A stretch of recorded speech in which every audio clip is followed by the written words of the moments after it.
En attendant des annonces pour ce week-end ou pour le début de la semaine prochaine, la campagne de vaccination se poursuit en France. Oui, effectivement, mais beaucoup plus lentement que prévu parce que les doses des différents vaccins commandés se font attendre et la France n'est pas un cas isolé. L'Union européenne soupçonne certains laboratoires d'avoir livré en priorité le Royaume-Uni. Les 27 vont donc serrer la vis et contrôler les exportations des labos qui produisent au sein de l'Union. Isabelle Horry.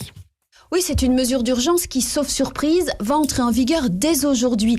Les laboratoires vont devoir notifier toutes les livraisons de vaccins qu'ils ont prévues hors de l'Union européenne. Ils devront obtenir le feu vert du pays où se trouve leur usine et les exportations pourront être bloquées si en parallèle, l'entreprise ne respecte pas ses engagements de livraison aux Européens.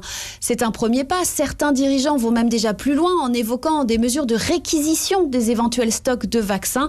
C'est vraiment le signe de l'impatience qui grandit face aux labos. Après Pfizer, AstraZeneca est à son tour dans le collimateur.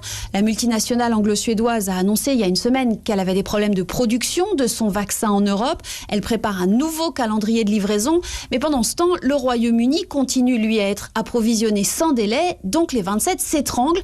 D'autant plus que les précieuses premières doses de vaccin AstraZeneca utilisées de l'autre côté de la Manche provenaient justement de Belgique et des Pays-Bas. Les explications d'Isabelle Horry, la correspondante d'Europe 1 à Bruxelles.